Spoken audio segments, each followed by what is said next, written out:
In digital Marathi, जनतेच्या हक्काचं व्यासपीठ। उल्हासनगरात महिला बचत गटाकडून रांगोळीच्या माध्यमातून मतदानाविषयी जनजागृती करण्यात येत आहे।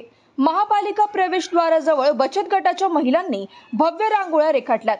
मतदान जनजागृती विषयी संदेश देणाऱ्या रांगोळ्या रेखाटण्यात मतदारांमध्ये जनजागृती व्हावी, मतदानाची टक्केवारी वाढावी यासाठी हा उपक्रम राबवण्यात आला। शहरातील अनेक महिला बचत गटांच्या महिलांनी सहभाग घेतला होता।